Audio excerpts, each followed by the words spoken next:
Hello people of the internet, whoever you are, wherever you live, it seems we have something in common. Tomb Raider 2. We know it's overrated a bit, but we all seem to like it. There's a reason for that.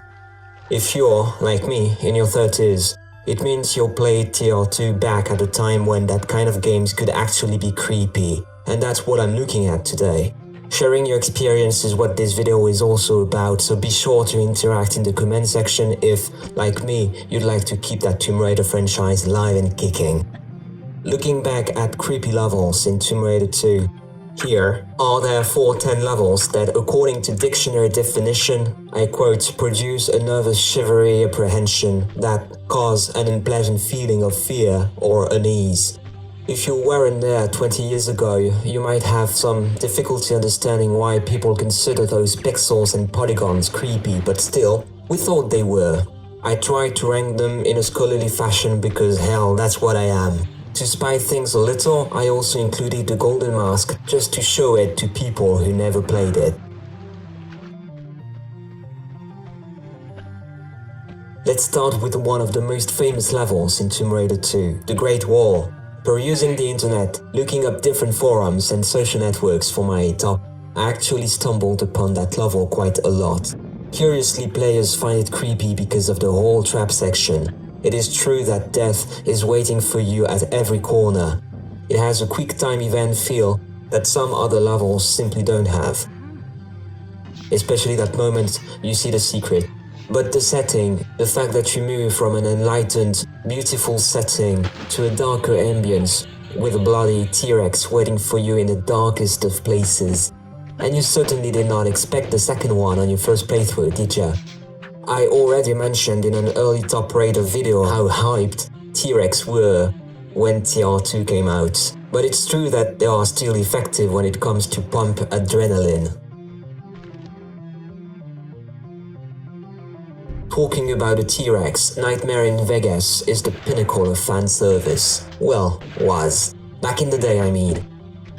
If you've never heard of that level before, go play the Golden Mask because that's the final level. And you need to unlock all these secrets in the extension to access it. It has a peculiar ambience unequaled in subsequent Tomb Raider games, aside from more recent titles like Rise of the Tomb Raider and Shadow of the Tomb Raider. Oh, by the way, I'm reworking my first Top Raider video to include Shadow in the top, so stay tuned. What makes it creepy is that it is completely unpredictable. I don't really want to spoil too much for players interested, but I can assure you, it is very unsettling, even for veteran Tomb Raider players, and quite experimental from a level design and artistic perspective. When I considered investigating into what made Tomb Raider 2 creepy, I immediately thought about 40 fathoms. The rigs came close to be included in this list, but there were choices to make, and I felt that 40 fathoms was even more a case in point to illustrate how creepy that game can get sometimes. If you're afraid of drowning, then 40 fathoms might just be your worst nightmare. What's more creepy than one of humanity's oldest universal fear? It is very unlikely that on your first playthrough, you manage to do everything perfectly the moment the level starts, as you keep trying to quickly get to an air pocket while swimming away from a bunch of starving white sharks. The rest of the level shouldn't be neglected as well, as it combines many of the things we discussed earlier like traps and dangerous enemies. What do you guys think? Talking about ambience, 40 Fathoms is merely a prologue to the real thing, Doria. I found a very interesting comment perusing the internet about how spooky the music and atmosphere actually were. Still drawing from humanity's fear of drowning, Doria surely looks like a sunken coffin. The player is taken so deep underwater, and unlike the level dynamics in 40 Fathoms, Doria gives you plenty of time to contemplate the vicinities because that level is a puzzle, which 40 Fathoms wasn't, really. It has a few swimming moments, it's true, and what makes them so terrible is not so much the fear of drowning again, it's rather the frogmen. You can hear them breathing.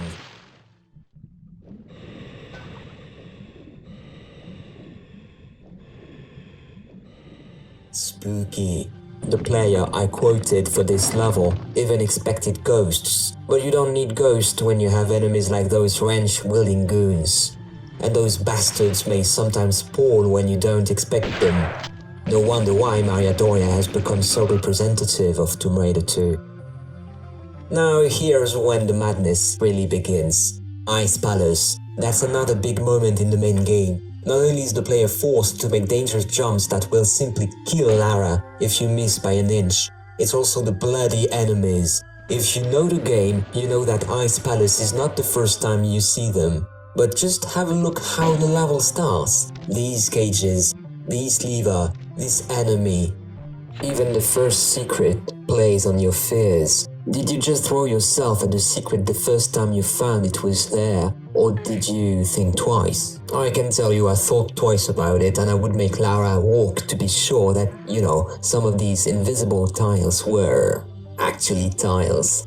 Oh, and there's the boss as well, the big one. Not as famous as the T-Rex for sure, but quite impressive all the same. We'll see that guy again in this video. Sian or Sian is undeniably the level that was cited the most when I investigated on TR2's creepiest levels, and it is undeniable that it was conceived to make you feel really uneasy.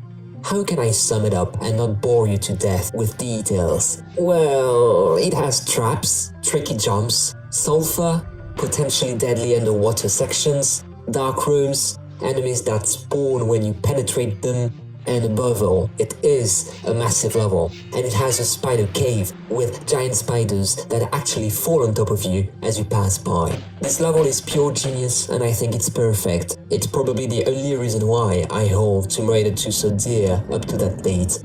And the variety of spooky things boosting the player's apprehension is part of the reason why.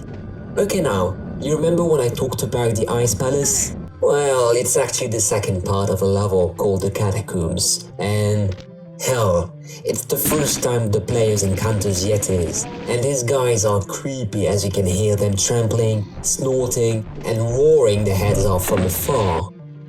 What makes you feel uneasy in the Catacombs is probably the Yeti room, walking in a dark building with a red roof only to hear the screams of the abominable snowman.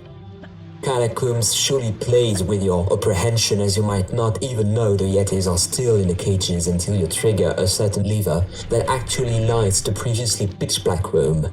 But you didn't know that when you played for the first time. And what about the pitch black pit with a Yeti and spikes everywhere? Catacombs is one of the creepiest levels, more than Ice Palace, because you know what they say, the first cut is the debust. Now let's get to the 3 champions of this list, and I will start with my favorite Tomb Raider level of all time. The Floating Islands cultivates horror more than any other level before it, except perhaps Catacombs that we discussed already. What makes it even creepier than Latticed, however, is that the whole design is creepy. Not just some sections of the level, like the Temple of Sian. That welcome committee of a Jade Warrior is a good point to illustrate this, especially when you pick some items in the room and you hear them come to life and stomp around waiting for you to face them. If Sian deserves the title of the level with the most difficult platform sections, Floating Islands has the most dangerous enemies in the lot. It's also the best introduction to a boss level I've seen in a Tomb Raider game, including Atlantis and the lost city of Tinos, which I like very much. Check my most memorable levels in Tomb Raider 1 video if you haven't already. Ranking at the second position, let me introduce you to the Kingdom. This level is not the most famous in Tomb Raider 2 because it's the final level of the Golden Mask extension, but it might just be one of the scariest, as it compiles many of the features we mentioned before and ties them in a single coherent level. Remember the Yetis and the cages? What I said about level design being a puzzle in Doria? Well, let's put that all together and let the players start the level in a cage, just for fun. Many of the players I consulted for that video acknowledged they couldn't get out of the cage and had to take a deep breath before they did. It's not exactly the same Yetis as in the main game, but in fact, the Sasquatch is just a retextured version of the former with brown fur instead of a white one. Kingdom is a dark level like the Catacombs, it's surreal like the Floating Islands, and it has a boss, but it's a bit more complex to take it down than in the Ice Palace. Finally, it's the last level, which means it comes after another 2 quite spooky levels that frame the overall atmosphere of the Golden Mask. In other words, to understand what makes the kingdom creepy, you have to play through the 2 levels before it just to get the ambience. You'll be surprised if you haven't tried out Golden Mask so far. And now the most spookylicious level in the lot is probably Home Sweet Home. You seem surprised, then let me explain. Profaning Lara's intimacy was indeed a subtle way to not only create surprise and make you feel uneasy, it also creates apprehension. What is there around the corner of a place I thought I knew by heart? What makes it even more darn efficient, in my opinion, is that it takes an area with which the player is likely to be really familiar. Remember, that's one of the most popular levels in Tomb Raider 2. I believe this level was designed to be the creepiest for all these reasons. It's not the one that scared me the most, though, but it had to be number 1. Home Sweet Home is not just a level out of the blue, it's the level that comes after the Temple of Xian and the floating islands. What makes it even more efficient is precisely that. It's part of the narrative and dramatic structure of the game, and it is unexpected. The fight with the dragon was supposed to be the end, the final effort before the title screens. But then, Home Sweet Home barges in unexpectedly and brings one of the most surprising endings in the overall Tomb Raider franchise. The last revelation taken aside, naturally. So what are your thoughts? Don't forget to leave an impression. You may like or dislike this video either way, as YouTube does not make any distinction. That would help me a lot. If you didn't like this video, you should have pressed Alt and F4 by now, so I guess you could leave a comment to explain why. I'm open to conversation as long as it's civil and I can see that there's, 4 millennia of civilization behind our conversation. Thanks for watching and I catch you in my next Top Raider video. What do you think about the most difficult levels in Tomb Raider 3?